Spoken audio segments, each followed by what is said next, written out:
cái áo cũng chạy tốt kia là cái chuyện ngon này cắt cho này mua on công hàng chúng ta có sẵn là chúng ta có không nữa là khi không mua bánh trong đồ này cái áo chỉ nên là không phải là mà luôn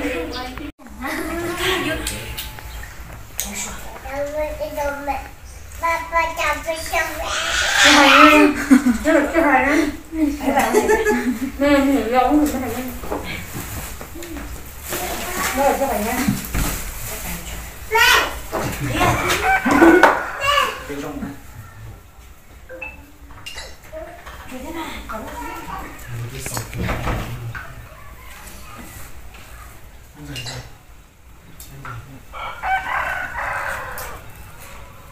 lấy dẫn lấy dẫn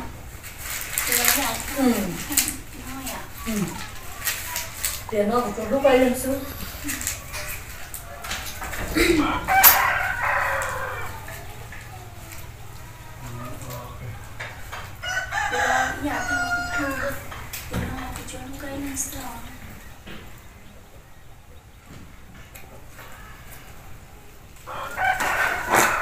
tôi đây cho một cái gì to cái to này này sẽ cùng tuần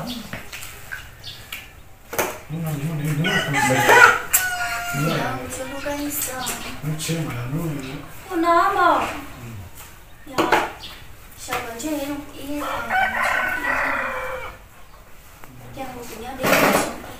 thì ông cha của mình nghe em cho nên tiền nó im à con trai nên rằng chúng mình chỉ một cái là được một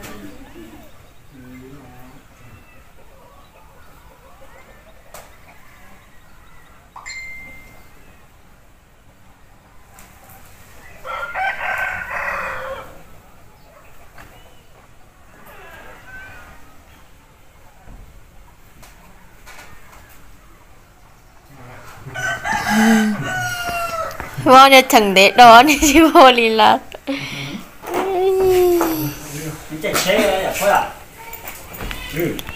hôm nay bảo lần chính có sứ à chỉ hơn giấc của lần chỉ là như trong trong khi sáng từ nó thế thay mọi vị nhớ trong đợt phân sao hoàn nó nè thì nhau chạy tới nó phải thay xây về thay tao trong cả này thay đến này thay trong cả nó nên bắt xây cho họ nào đi ốp bê trên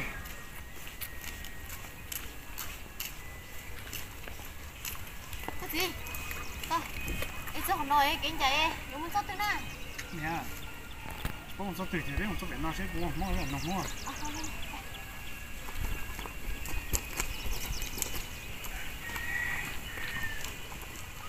ra lao mà xây thay tao trong cả nó rồi tìm cái đó muốn chỉ cho lọt thôi là gì thế cái thân nhân trong phải nó này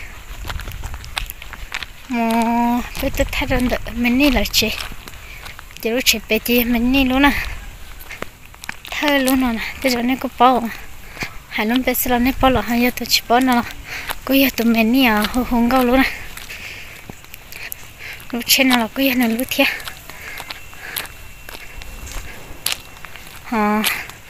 bây giờ phải này chỉ trong cái để tôi muốn nhớ tao lại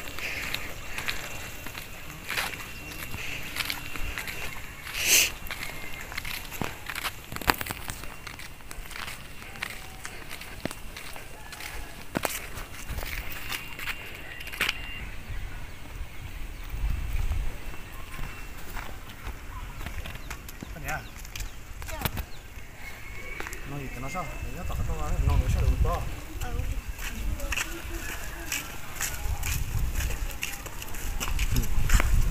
nhưng mà thật đúng rồi thì con nó là chị sai tôi một vị nữa nó nói trả tôi một vị nữa chỗ bé xe rồi tao không trả chỗ rồi để nào nó cái vào đây nữa nên bắt xe muốn sai cho họ là chăn nữa bỏ để thấy giờ tới rồi không biết chơi nhưng mà sao họ chăn nữa chỉ bao để xài tới rồi chung nhá bị chơi cho đi trả đi nữa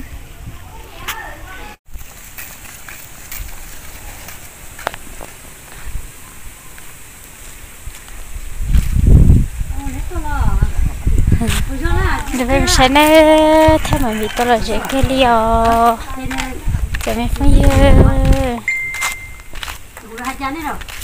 nó là chế với theo mọi việc là sẽ cái đi nè chọn nó tươi im mong ông lại nè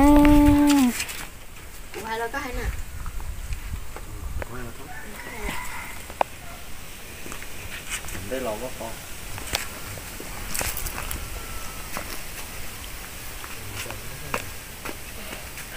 đi ở đây cái mình giá rồi ô phố mà chỉ có hồi đi từ cho chưa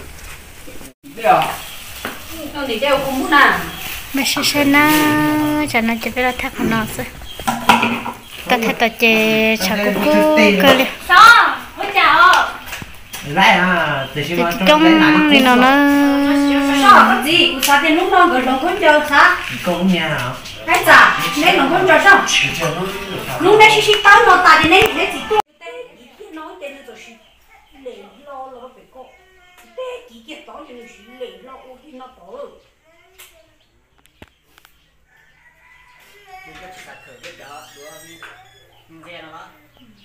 muốn tiện đâu hơn lờ đi có tiền mẹ chỗ bố kia coi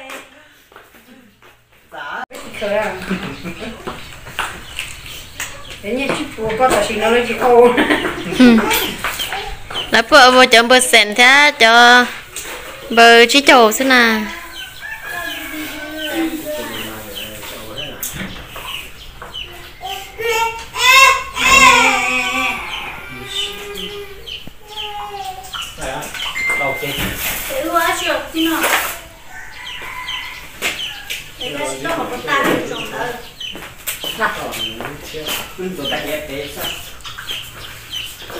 nhiều lắm để tiền nó chỉ sử dụng bây giờ chơi nó sao nhà có một chỉ chân ya bé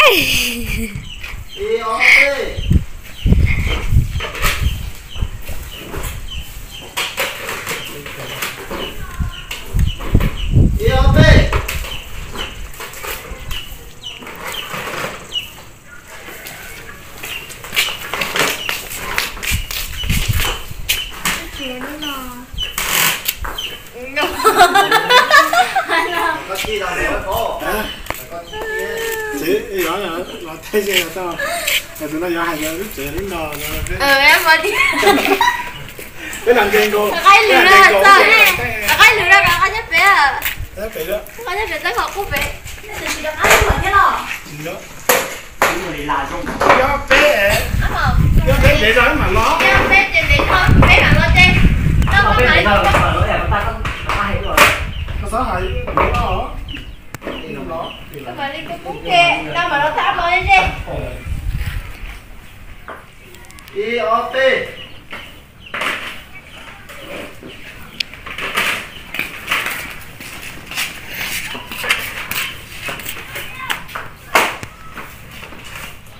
tôi không lo hành thay áp vào lên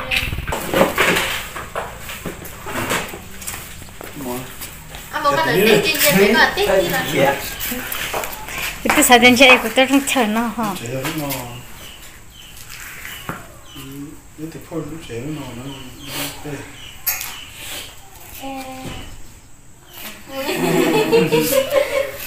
giờ hai bé tụt phao rồi lại rồi bé tụt phao rồi bé tụt để sạch nè những cái phone của chị nó bé tụt phao nói chuyện giờ hey lại coi rất nhiều nè mấy bé giờ là cái ăn nó chẳng xin bé này ăn một chút tôi là để ăn một tại vì nó quay đâu nào chị tao anh này chút ăn cú gì đó bé tụt phao nói chuyện đó nó trái cái cuối trong cầu trái mình ai nhung qua lại có nào lý đơn giản đi trái nó đi đã tí tự đúng không bây giờ họ nhận đúng một tờ ra cả đến chị hai cháu nó nhẹ nó gió ra chạy chưa một con cho nó có được chị cái lồng của nó à Rồi chị đi mò. chắc chị chưa đó chị biết là to rồi thay mua chưa Cũng tập đâu nhá. do là cho tôi khen rồi đúng không Chị đây tức còn rồi đó. còn tôi kêu chị nó Nên tôi chưa còn rồi đó. Rồi hả kìa. Nó có những cái gì nó tiền đấy. Thế tập tập cũng lột cho mình còn trả cho mà đi. chị nhắc tới chưa Hả kìa. không chưa bỏ cái giỏ Mình chưa bỏ thế thì. hải kèn à Hả kìa mi chăng. Kìa đó. Mi chăng. Có tôi để mua nó thì tôi để nó hơn. Rồi cái nhổ con. Cho bố chúa kìa. Mà đi là thanh đấy. đừng đến nào nó không tiền chỏ Nhớ nào nó. Nhớ nào rồi tìm về xe bóng nè. nó rất là lo Tao lúc tao lo. Tao lúc tao lâu nó tao lúc tao lâu. ê tôi giờ mình đi mít xay Mít xay. Có tôi để mua là nó chuyện nó không. Tôi là để nó to tôi để mua nó to. có điện khô kia Tôi để mua nó.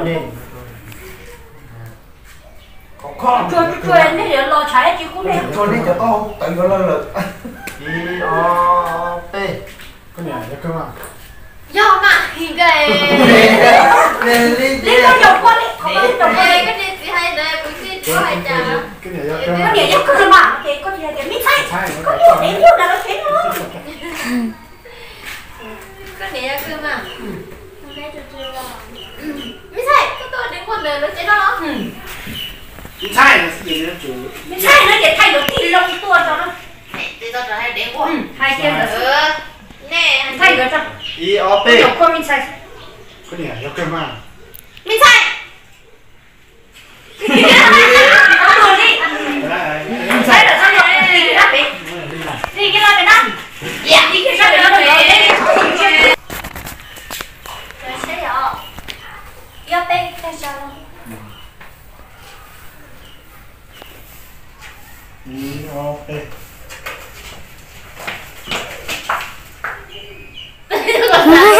xả luôn đi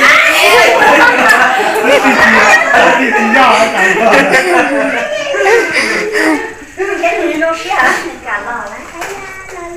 từ chỉ có ta đi à Và nó có chỉ lo sợ tử à. Cái chỉ có đây. đi o p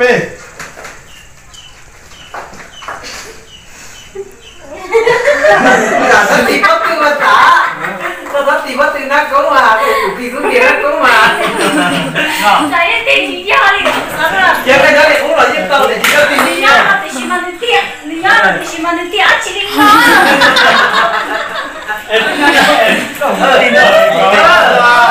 Thì con là ba. Bây giờ kia bắt thấy thì tao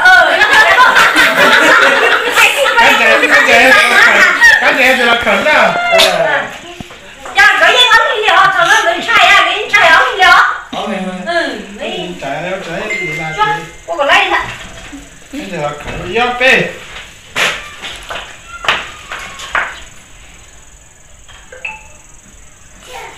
vậy mà chỉ chưa tới đã thì có thể khi mà rong mà thì nó có chữ rồi Chẳng biết có lấy cái biết mà đi cho con không? Đi cho con có chuyện cho cắt tao cũng là hết bây giờ mà tao lên. Nhiều con nói, con này cũng lên. Tiến ti chứ đâu. cho tôi có chuyện con là nó Chuyện như cho tôi có chuyện trơn có cắt cũng nó không lên nói hết bây giờ. Nó cũng là nó hết bây giờ. đi con nhưng chứ mà có chuyện trơn có cắt cũng là nó hết bây giờ Ok. Nhiều con ơi. đi o p nhưng chứ mà có chuyện Do các thùng xay có kìa. Nếu các thùng xay có kìa, mới xay có chuyện trơn có cắt nó không biết là cái này bảo tao cũng kìa. mẹ ăn bò nó bò nữa Ăn một lò. bò nhá bây giờ tụi cháu có thấy tiền chỉ lo tốt Anh nuôi chỉ lo thế chỉ lấy thay nữ, lấy lo là nuôi chủ lo hết. nó mà Cái là con gần do hiếm mà. chuyện trơn là có chuyện là nó thế đó đi ok chính tao nó thế cứ sửa nào đi o p mình sai có chuyện trơn là cá cái này có lần lần cái này có ôi con một cú đi Nó sao? Mày đã thấy cái gì không? Chưa sao ra đi nào. các con nó thế chuyện trơn là cá tức là nó thế Mình xài cái con chỉ cho nó khác tôi rồi nó kia nó nhậu con à Y O B mình sai con chỉ cho nó khác tôi rồi nó kia cái này chắc rồi sao nè chỉ có con chứ mua gì trong nào mà vậy nó có chỉ cho đồng hành sao nó cho căn nhà thật sự thế nào nó có cho đồng hành hay nó có đó đi Trong hùng nè.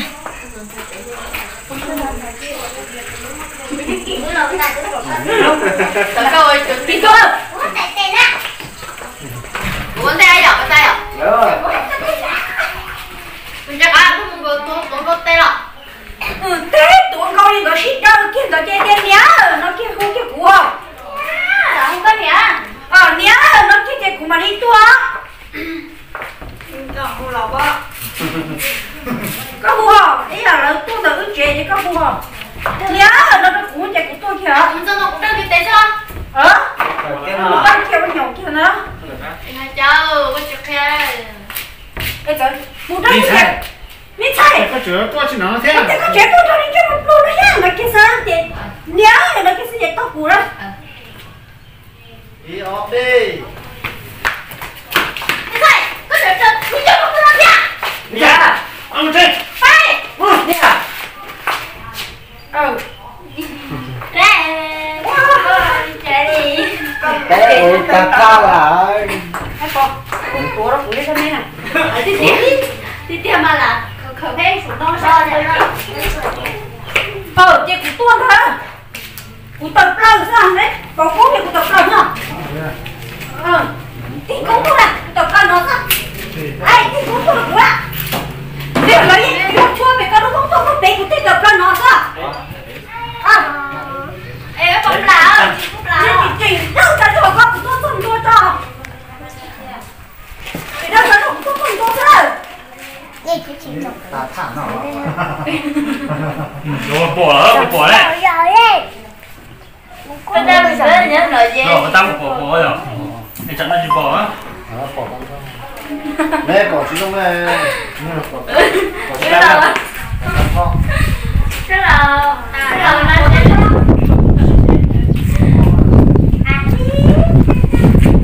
Đây đây kéo.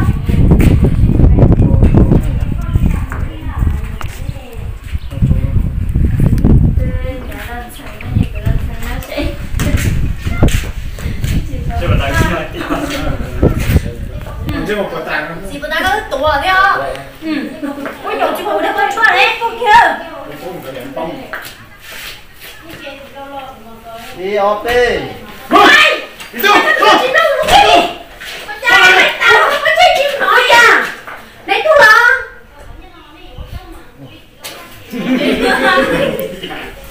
Giờ cái gì?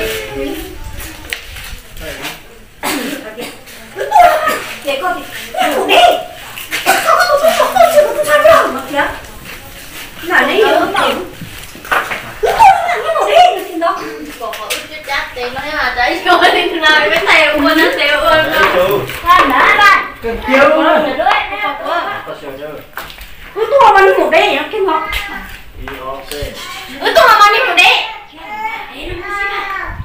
coi kìa con cho con tụt tụt diệp thì phải cái hổ này Tôi là mang đi. Tôi cho cái tôi tiền của tao bây giờ. vậy hòa nhỏ con Y O B Tôi là mang đi một đi. hai con mà hai nhìn nhau đi không tân ạ tôi mà đi một đấy nó cái là cái bộ tôi rồi đó cái bộ ai nữa Chỉ bỏ của nhá.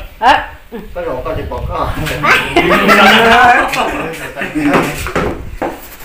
Y O B Tôi là mang đi một đi.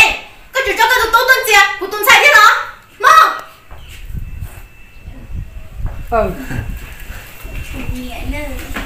tôi ăn có sựคือซื้อเจ๊เชิงจอ Nó là ép. ก็ขายที่เจียบตัว Chết tụi này nó có khi lúa chạy sợ dữ trong là chạy xuống đi luôn. ตัวจริงอ๋อตุ้มกุ้งโกหก chị thích mày của kìa อ๋อเนี่ยตัวตายคอ Ê bập bập của thế à? tôi có tôi chị yêu hò có tụi mình sai này có tôi không biết mò sữa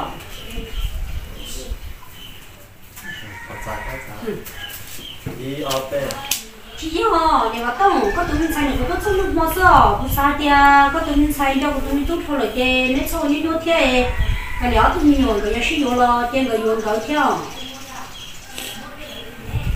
tôi đây nữa tàu kia nữa nhá tàu kia cũng hả tham một những chuyến này một thay thì ăn món chuyện thay một thì hai cũng nói chuyện là ăn món chuyện hay con nào hay chế thì ăn món chế thì cái nhau kè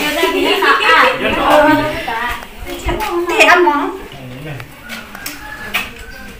chuyện đây yo pe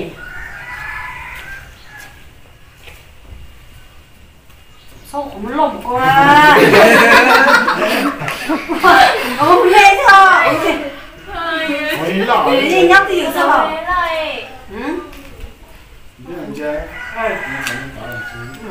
là mà này chuyện thử đúng không đi mà này yo pe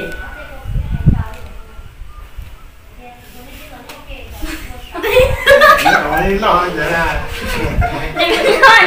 là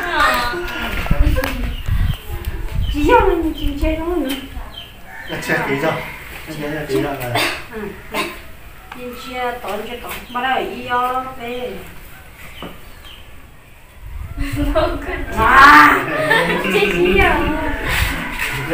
Chị không ăn đá, thế là không đi chị. nhìn chia sẽ tỷ nữa mà đây yo pe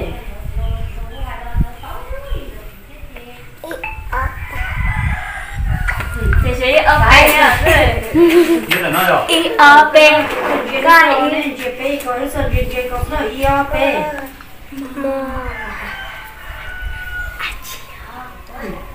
chị đọc thầy thầy chế linh đầu kia ha dạ thế thì chơi một cái thì coi thì coi không anh cho lâu dạ qua đi chị buồn các thầy đi cho sao chơi một lâu còn có để gì không có gì phải tao rồi mẹ để gì chứ nó có gì thì chơi một lâu bỏ con đấy gì thì coi tôi sai thế này tôi đi làm bây giờ con gì tôi bây giờ nhiều con yo pe chị thì có bây giờ chưa có đâu em cũng tôi mới hết tuần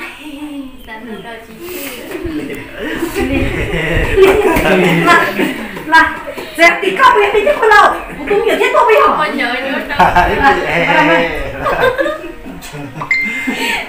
mà chị thì có bây giờ chưa có đâu sao cũng sao đi hay chỉ lấy cái ông cái tiếp một ly hay đấy mình tàu cái sao lại sao cái của đệ để con nhớ tới ăn còn rồi là nhớ con đâu chị có nên chứ thì con đầu cái của con đầu cho bé kia anh như tôi tên này của lần đó lấy có đi cho ba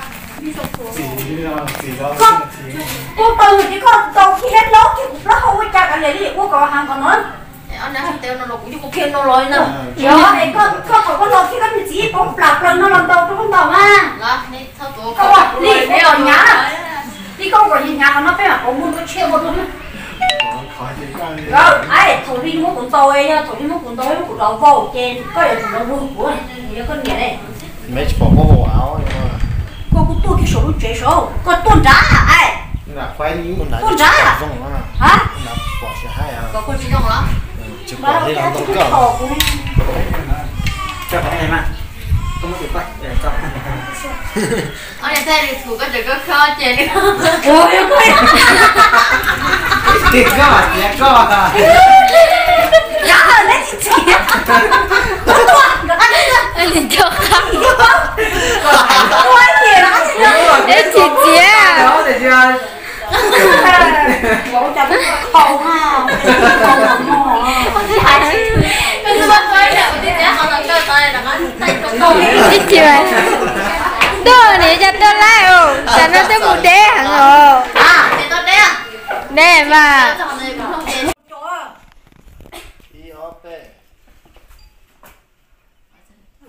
con này hay lâu nhậu sắp tới hay nữa xương sao thì đi chơi lâu có chuyện gì mà mấy đứa còn thấy thủ cho tạo không cho giờ tí nên chứ mà lâu không tí nó lâu có lúc gì nó phải là tôi dùng món sao có cái gì sát sao chúa giờ cái nón cho đi nó bây giờ nhiệt thế thì nó thay đi à nếu mà hát luôn là hàng sò còn đế sò bé chọn nó hàng bà cái khâu nói là cái chú chó nè mấy có bây giờ có tư nó tông dầu đi rồi nhưng có khâu kia thôi lúc nó nhóc tao khâu tao cũng cho được mất rồi hả nói nãy cái phải chế bên cái hai nãy giờ có tôi cho lấy gì cho một con nhiều này rồi còn liên bao cái quay tôi là mua cái gì nãy sợ tôi thầu nãy tôi say thầu tôi chả mòn nãy là tụi nó bắt này ươn tàu đâu con tàu con hò con tàu lấy mua chắc chỉ tao lấy tàu con đã cho mà cũng mà chả lấy tí nên chứ mà lâu rồi có lúc chuyện gì nó không không kia gọi nhắn á đâu là không lọ đó là có một chậu thôi hả thế cái chị ôm mà không muốn giúp rồi cái ăn không Và thế nào có mà cho ba bé cho té I O P yêu pe giờ tí nên chứ mà lâu rồi có lúc chứ gì đâu mà nè chào nó rồi con chúa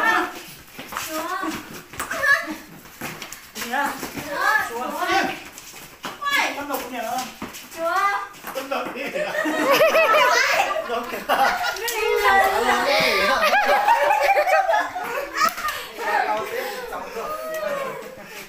mày cho trên lửa á đó cái nó chung nhẹ đó không đâu cái tàu là chua cái bắt đây giờ nay bỏ một cái tiền đó còn nó chú còn lá bà nè chú chê cho nó thì con sẽ học chú cũng khởi tụi tiếng màu xanh lấy gì tuống cái tuống sai chắc là cho thì tuống là tuống câu cái lấy gì lo chú cái lấy nhẹ lo thì có nhẹ đâu lấy có xích đủ đây ôi nhỏ I O P chúa nó có cái nè đó chúa chúa có cái con nè có bố cho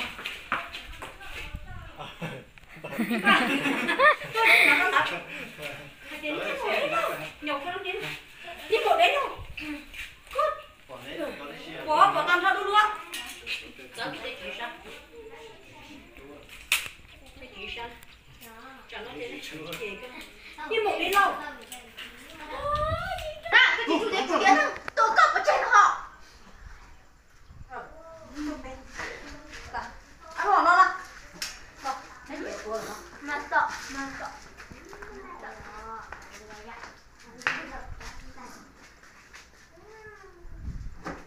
I O P biết chú cô đi đâu biết chú cô đi đâu qua à biết chú cô đi chỉ qua đây à chú cô đi chỉ bây phải giờ ăn biết kiểu chú nó đừng mà qua chị chịu qua để ư xứ I O P yêu tiền có dần dần tôi cũ tôi cho cái tụi mình xài nè tôi nhiều như ship luôn nè chỉ những cái tôi đâu cũng bỏ đi no để hoạt động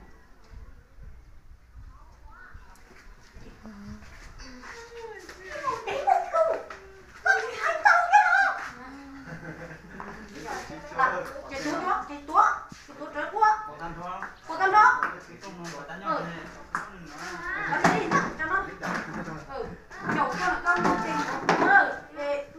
dầu nó trên dầu thì ốm mùng cái nha các bạn xem rồi yo p nên một đếm một phù nên một đấy lâu có chuyện một thu hay có hơn yo p nên một đếm lâu có chừng mất phù hay cái con đó giờ đi cho nó chỉ bùi gió nè chỉ có điều tiền này cho nên tụi mình thành mình à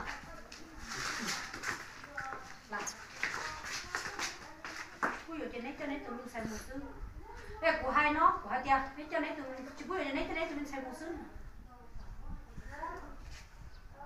I O P nhưng tiền này chỉ có điều nó lo nên sắp tuần tàu đi cơ nên cho nên tụi mình thành một rong xứ hay một cha không có chuyện đó tụi nó đi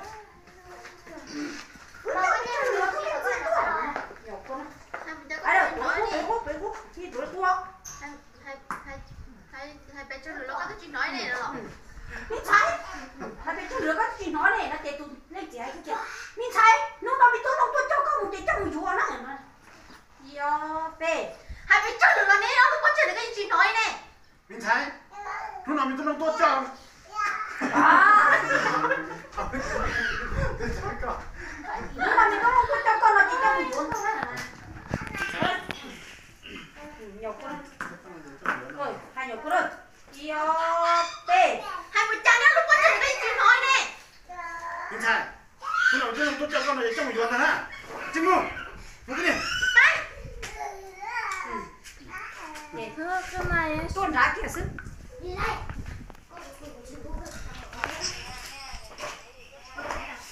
아유, cái nồi của tú té khẩn con không sai đi sao rồi?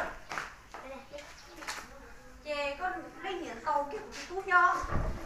Em lúc kia tú đi thì dụ tụi nó đó.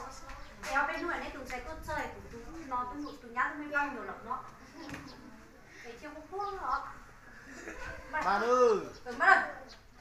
Đi ở bên Chắc cái trong nó thì nó tốt theo là phần con cái gì cho anh em đấy cho mày cái này đặt vào cân đặt mà cân đặt trăm cho được cho nó rồi sắp xong cũng rồi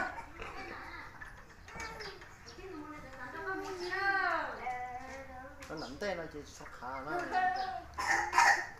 nó bị sâu chỉ tao có cháo tết tết không nó sao tao không nó đi ở bên bay con như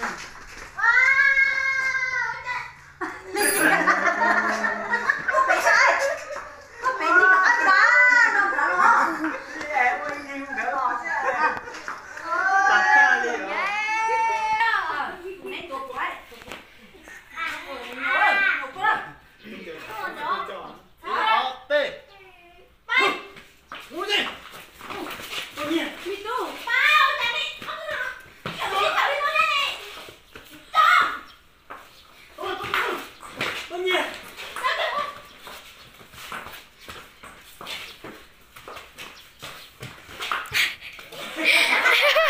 Gak tuh jalur, itu cah.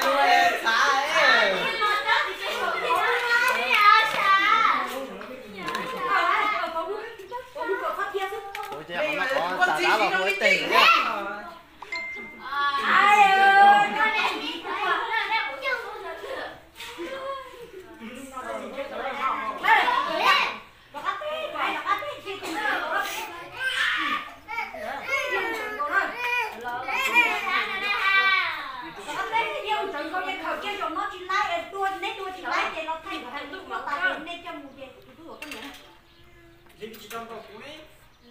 Lý rõ lần tao là tụi kia khởi nó con tàu thế này là kìa mà tao chỉ lúc là tao một đó là lấy ship đua vào đây hả cho sáng nó đi ai sáng nó có thấy một trận cầu cánh tay của cha đây là nó đến đây nó biết thế trong tàu lột theo cái dầu cơi mà không đấy đúng là đấy chú rồi đấy bà ơi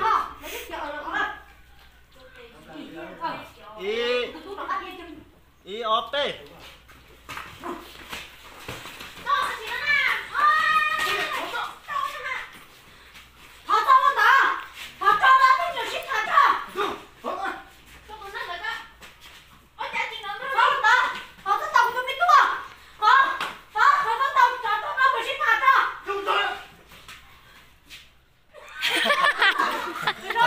thay cái để thay sao á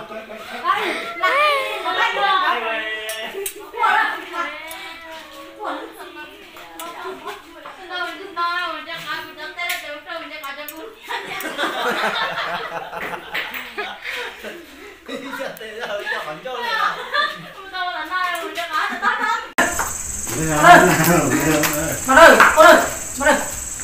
Nhớ có y ốc đây. Khó khăn. Tôi nhớ cũng một lần lắm không? Nhưng rồi nó chỉ bỏ của lời chị. Cứ thơ là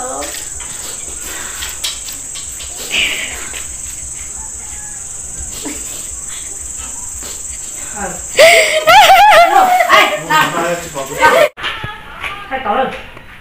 Cô muốn lọc cái ở trên nhà hay không? Phải kìa. Đi lo đấy này. Lo.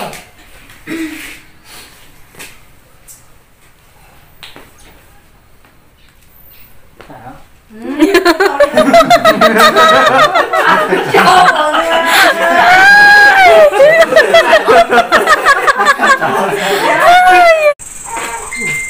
Về đây thấy mòn lắm. Đôi nhiên chơi chỉ tao lo có mùi có chỉ tao tôi nó mua có con cho chia hết chưa được tiền tao đến đó tôi rồi vì thế tao xin chi được không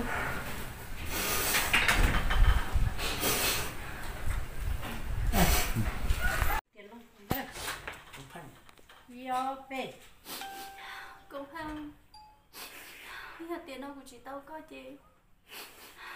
Cứ chuồn hình nhau là giờ hai tiền cùng mua lại chị bảo của cho các tôi chị. Nhiều của tôi là nó.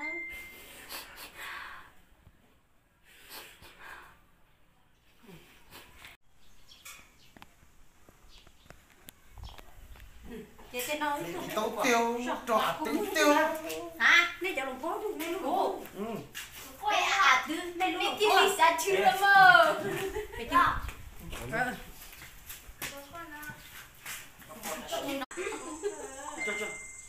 dễ kia những cái tao sử dụng chỉ vô lượng Mình xài sao tôi xuyên lắm mà sợ có chị tao của tôi mi tú là có số một tua đó con nhận thấy có gì mù em muốn thấy luôn mình đây rồi rong cậu tối tôi biết gì lúc đâu cơ cậu một tối lên này lên gì lúc con nói mơ ấy con nhận thấy có gì là thế rong xe thế chị tôi trẻ ướt gì lộ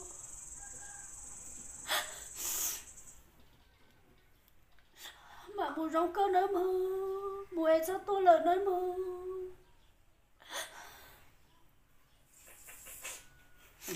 nhà này tôi sẽ mà đi cha mà đi đã có hề đã có buồn ta Để tin nó chè, lo. cô qua đây cho phở tôi tú rồi cô quay Bê.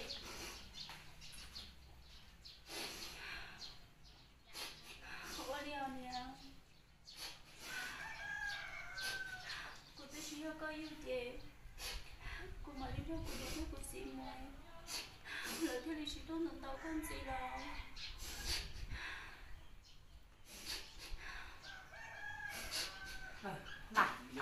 Thay một đây chứ lờ. Cho cái bài luôn. Chưa quá trời thế ạ.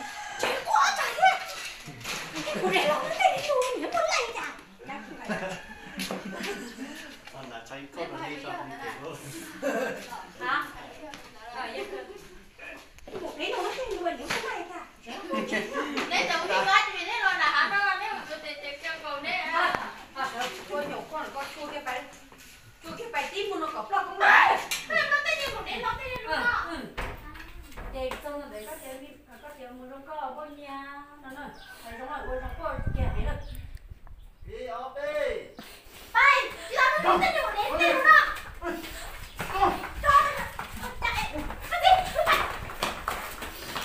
bao nhiêu mua trong co Rồi, tin nó lại chua bài bút tỏ. Có phải cứ tỏ phải có. Không nó tỏ. Nhưng mà mẹ kia cho một con tỏ. Chị bao thế nhưng mà đấy nó muốn chuyện gì có chả. Chị kia phải không phải tủ rồi. Rất đó là khen luôn đi có chị. Trộm riêng nó sẽ nuôi được cái tuổi kia nó thì con đã. Xong rồi có chị kia tân xong rồi cái này. Đi ở đây. chẳng giá gì cũng phải tôi chỉ có tủ thì ăn qua đã bay